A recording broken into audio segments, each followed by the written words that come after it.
So these two teams are coming into this game. They have to run the football. That's their bread and butter in this football game. I want to see which one of these run defenses can get in there, own the line of scrimmage. The team that owns the line of scrimmage in this game is going to be the team that walks away with a victory. Yeah, I want to go over to Starkville, Mississippi. I'm going to talk about Auburn, Georgia as well, but I want to know if Mississippi State can manufacture enough offensive balance to beat Alabama. I'm of the opinion, and it's my opinion because it's largely been a fact, you can't be one-dimensional and beat Alabama. In most cases, you can't even challenge them if you're one-dimensional offensively. The other thing is, this is going to be a game in my mind that is going to settle some dominance disputes in that conference. There are a lot of people that don't believe that Oklahoma is the dominant football team that they used to be, and it's because of the Baylors and the TCUs of that conference now. Those are the teams that, like you say, the Xbox crowd, that they love to get behind them because they're flashy and they throw the ball a lot. This Oklahoma team, in my opinion, they have the ability to go old school on you. Auburn, Georgia, you talked about this earlier. I don't think the Auburn-Georgia game this weekend will be any different than the one they played 50 years ago, the one they played 75 years ago, because this game will come down to, number one, who can run the ball the best, and number two, who can stop the run. It's a novel concept, I know. What gave you the kind of confidence to make that pick? And then also, we'll talk about Alabama momentarily, but where does LSU go from here? Well, in the case of the game last week, it's just you look at LSU's strength as a football team. Obviously, it's running the football with Leonard Fournette, and it's tough for anybody really to run the ball against Alabama's front seven. Combine that with the fact the game was in Tuscaloosa, and sort of the thing nobody's talked about this year is the LSU defense is probably about a year away from being at their normal standard. They lost a lot of players off last year's team.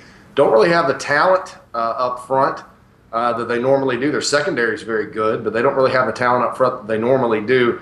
Clemson, Alabama, Ohio State, and Notre Dame, the new 1 through 4 in those committee playoff rankings. When you saw that unveiled last night and you looked at the rest of the poll, what stood out to you the most?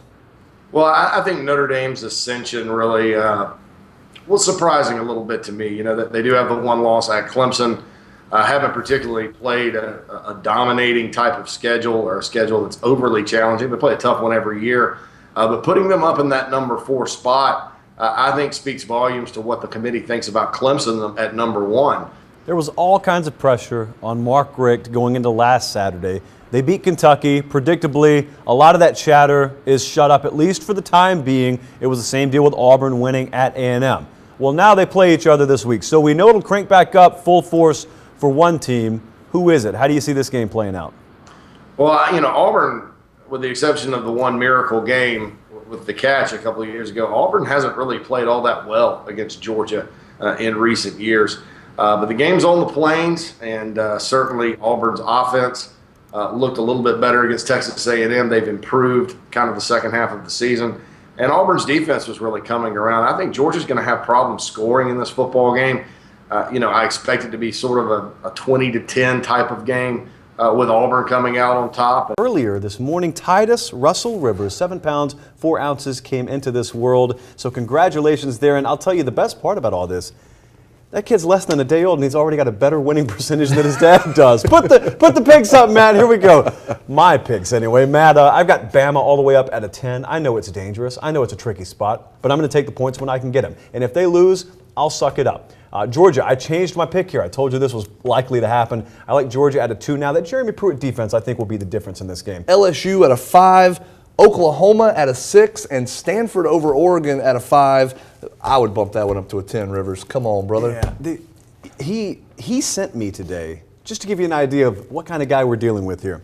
He sent me the announcement of his child being born and his updated picks in the same text message. Dedicated man. In the same text message, he sent me the Oregon-Stanford pick and the fact that his son had been born.